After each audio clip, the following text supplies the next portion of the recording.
Hi, my name is Sai Murli. I've cleared the Civil Service Examination 2018 with Sociology as my optional. I've scored 321 in Sociology. It was 150 marks in paper 1 and 171 in paper 2.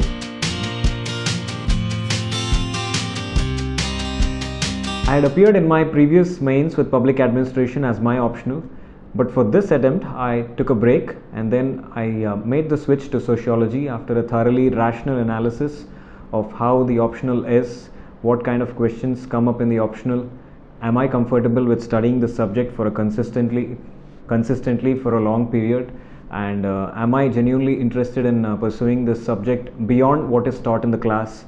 These are some of the things on which I based my decision of making the switch to Sociology from Public Administration.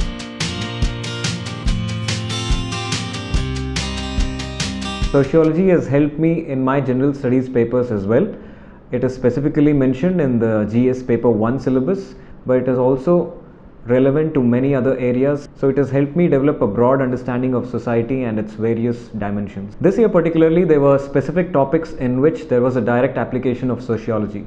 For instance, there was a topic like poverty anywhere is a threat to prosperity everywhere. So this was directly something that could give edge to someone who has studied sociology as an optional.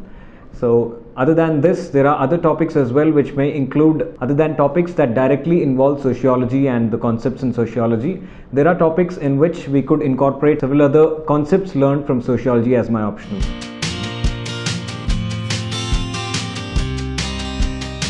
This year I have scored 321 in sociology, which happens to be one of the highest scores this year. It was 150 in paper 1 and 171 in paper 2. I owe it to a lot of answer writing practice. I was looking at the past 15 years question papers and solving them. Sir had helped me restructure a lot of my answers based on the demand of the question. I had problems initially in understanding the essence of the question and understanding the core of the question.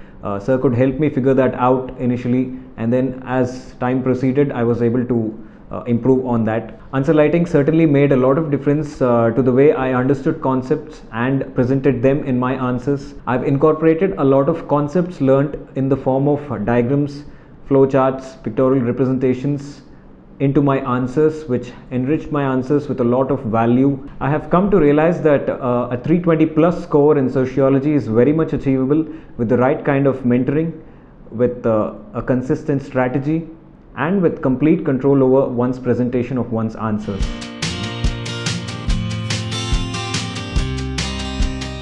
I was attending a lot of demo classes, and this was the first institution. It was suggested to me by a friend of mine. I found that the classes were very engaging, and sir was very meticulous in giving all the details that would add a lot of value to our answers, to our understanding of concepts, and to our presentation of answers. A major portion of my understanding of sociology comes from my class notes that I've made while attending every class. I made sure to attend every class, and so my notes were complete in every respect.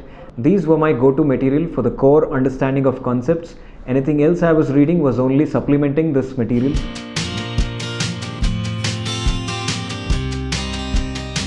Sir has been a complete mentor to me throughout my journey. It has been 1.5 years since I started my journey with sociology. Sir had ably guided me to a score like 321, which would have otherwise been unimaginable. It is one thing to teach students and make them understand concepts, while it is another to constantly mentor them and to nudge them in the right direction towards making them realize their full potential. I found that Sir knew precisely what is expected of every student, and he was bent on making students pursue sociology with a passion. The sociology books, I found them specifically useful for paper 2. For most part of my paper 1, I was referring to my class notes and only supplementing that with the printed books that are given. For paper 2, I found them to be loaded with a lot of information, and I was using that to add a lot of value to my answers in paper 2.